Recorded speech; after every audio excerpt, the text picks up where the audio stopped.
September. If they're starting the 1st of September, they won't be done by the end of September. Yeah, well, depends how. I mean, you're probably right. You probably won't be completed then. Whether they have the road surface done, at least that part open, they might not have the shoulders. The road would probably be still closed to through traffic, but local But traffic. as you get into September, into October, then you start having harvesting. Yeah. I've told Chris to try to get them to set a pre-construction meeting as soon as they can, because what we're intending to do is try to put a letter together, send all the landowners along there, and trying to give them a feel of what this type of construction is going to be, that they'll be able to get access to their property until the paving machine goes by, and then when the paving machine goes by, they've got a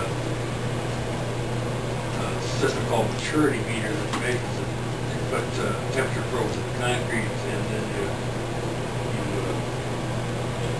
base when you can open it on what the time and temperature is. So what's normal expectations? Oh, on that motorboat job, I think parts of that, they were open in 36 hours. Really? I was going to guess 48. 3 days. I mean, we shouldn't have any problem getting within 3 days. But that's, if you're on there and you need to get access to your property, that's quite a long time. Yeah, yeah. But we'd like to get a pre-construction meeting so we can get some of that details from the contractor and try to get that information out to people so they're aware of where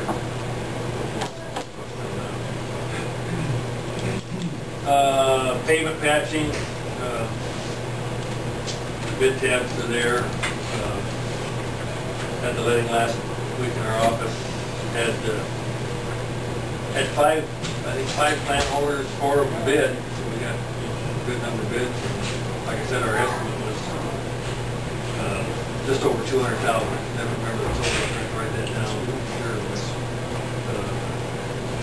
with the bid that we've got, we had some patches on down there by,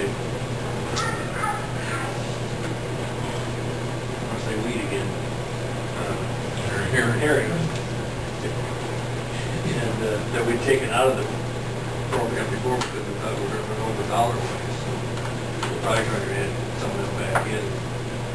And I guess we didn't run the ones we left out. I'm not sure how many dollars I would add back into this. But we'll probably So you intend to expend your 200 that you had budgeted? Yeah.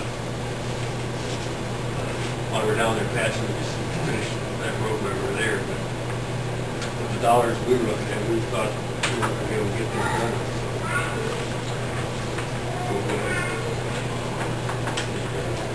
You need to have a motion to accept the bid? Yeah, we need a motion to award the contract to the low bidder. Also move. I'll second.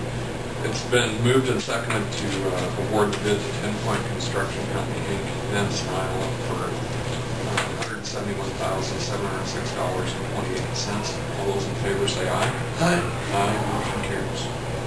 We'll send the letter to him to award him the contract, and along with the contract, and when we get his certificate of insurance and performance bond and that stuff back for the contract. And we've 10 Point's a familiar name. Yeah. We've done those before. He's actually working in Pocahontas County, and I think he was really interested because he called, actually before we set the letting, he said, hey, you guys got any, he knew we had some work coming up because he drives through and sees the paint on it. On the pavement. So he knew we had some patches coming up, and he was looking for some work to fill a time between when he got down to Pocahontas, and he had some work that he needs to do in Council Bluffs area, I think, starting in August. He thought he could work this in. I would guess, Chris will talk to him a little bit too, but it sounds like it'd probably be August before they get in here.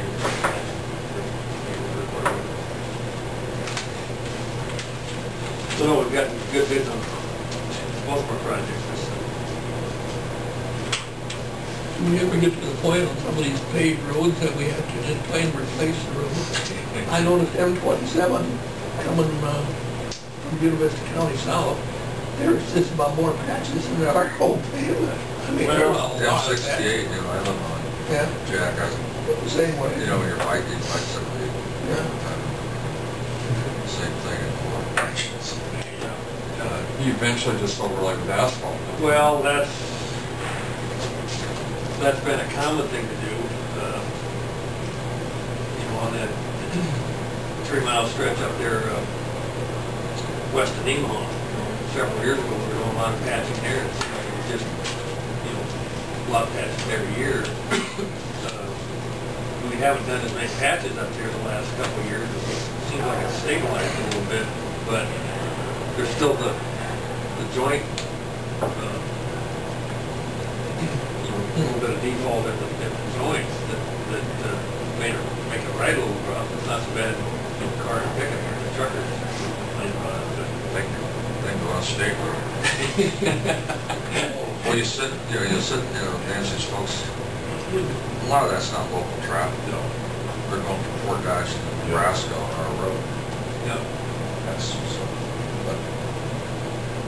But when I talked to both an asphalt industry personnel and I talked to some Jim Cable with the concrete paving people, and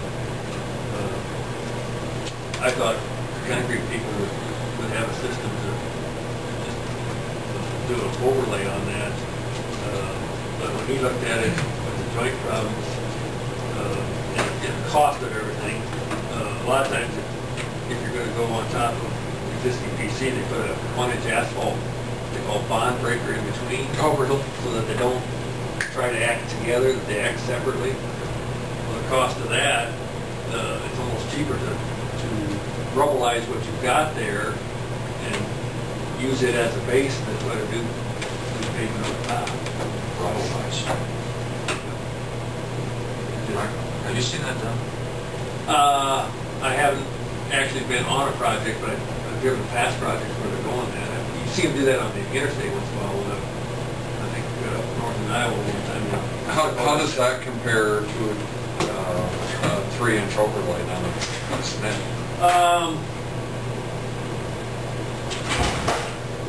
The 3-inch overlay would probably actually be cheaper. You know, asphalt prices are going up. It would probably still be cheaper.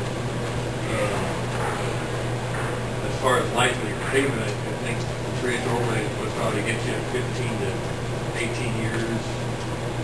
What would the If cement you put a new pavement out there, I guess if I was doing it that way, I'd probably design for at least a 30-year life on the concrete pavement. You might have to put an extra inch out there to get that extra 15 years. No, yeah, you're going to have to go 4 inches. I don't think you want to just go 3 inches. No, if you're paving, The asphalt was the overlay. you know, the asphalt overlay basically smooths the road out. You know, it still depends on the concrete underneath where it's strength, or a lot of it's strength. But, you know, it's a common thing that people have done in the past. If you were to destroy the cement that's there, it would take at least a 5-inch. Oh yeah, you probably be looking at least a 7. Oh, it's okay. Inch PC on top, you know, like the